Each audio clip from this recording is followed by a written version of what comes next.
Assalamualaikum warahmatullahi wabarakatuh. Perkenalkan, nama saya Yulaika dengan NIM 192100154 dari Fakultas Ekonomi dan Bisnis Universitas Gadjah Mada Yogyakarta.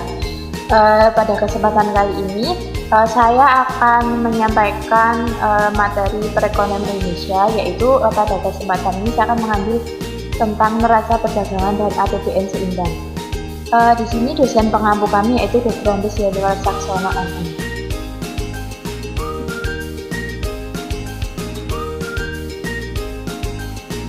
Nah, pada kesempatan ini tema tentang neraca perdagangan dan APBN seimbang. Topik-topik yang akan kita bahas yaitu ada pengertian neraca perdagangan, yang kedua yaitu ada macam-macam neraca perdagangan, yang ketiga ada faktor yang mempengaruhi neraca perdagangan, serta yang terakhir yaitu tentang APBN seimbang. Nah, apa itu neraca perdagangan? Neraca perdagangan itu atau balance of trade merupakan nilai selisih antara nilai ekspor dan nilai impor suatu negara dalam periode tertentu.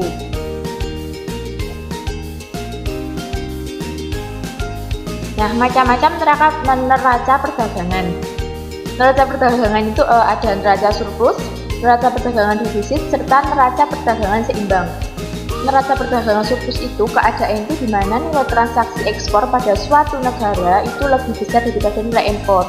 Nah, hal tersebut itu akan menguntungkan negara sebab nilai pendapatan itu lebih besar. Selanjutnya yaitu ada neraca perdagangan defisit.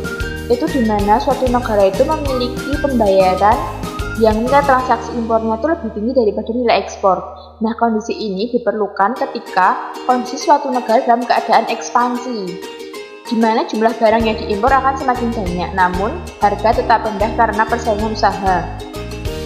Oke, yang ketiga yaitu ada neraca perdagangan seimbang, di mana kondisi nilai transaksi ekspor dan impor suatu negara itu seimbang. Dalam menjaga kestabilan negara, perdagangan dapat dilakukan dengan mengimpor dan mengekspor barang dengan jumlah yang cukup.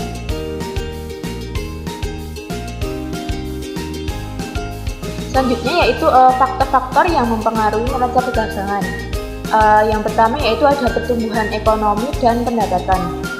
Nah, dengan pertumbuhan ekonomi dan pendapatan yang terus meningkat, suatu negara itu akan mampu meningkatkan permintaan ekspor yang berasal dari negara lain. Nah, namun juga perlu diimbangi dengan meningkatkan permintaan pada barang modal dan bahan baku untuk meningkatkan nilai ekspor.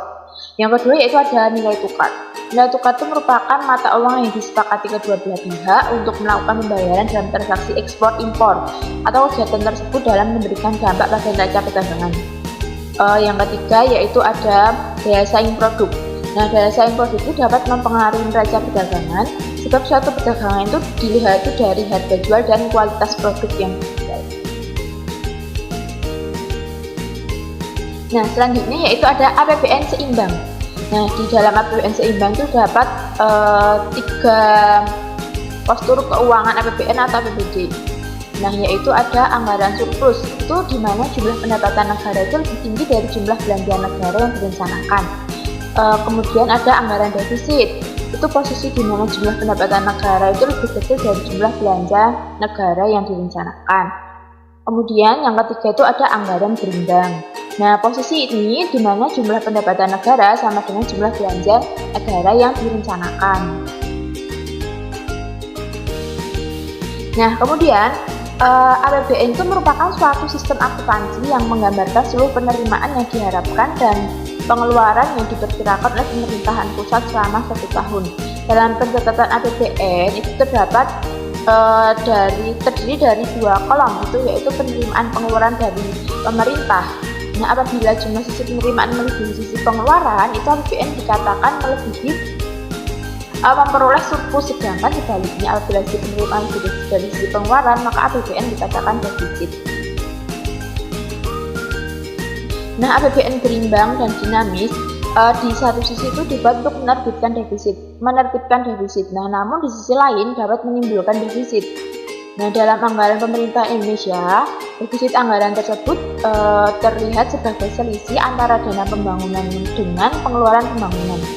Dana pembangunan sendiri adalah penjumlahan antara tabungan pemerintah yang merupakan selisih antara penerimaan dalam negeri dikurangi dengan pengeluaran rutin dan penerimaan pembangunan. Nah, APBN berimbang dan dinamis itu definisinya itu tidak sesuai dengan public finance mengenai balance budget. Di sini balance budget dalam konsep ini adalah anggaran yang tidak selamanya harus tanpa defisit, dengan menjadikan utang luar negeri itu sebagai penerimaan negara untuk membiayai defisit pembangunan dan dimasukkan sebagai mata anggaran intra-budgeter. Nah, akibat dimasukkannya utang luar negeri dalam anggaran intra-budgeter menyebabkan pengawasan itu harus dilakukan dengan ketat oleh DPR Indonesia. Nah, sekian yang dapat saya sampaikan. Terima kasih. Semoga bermanfaat. Assalamualaikum warahmatullahi wabarakatuh.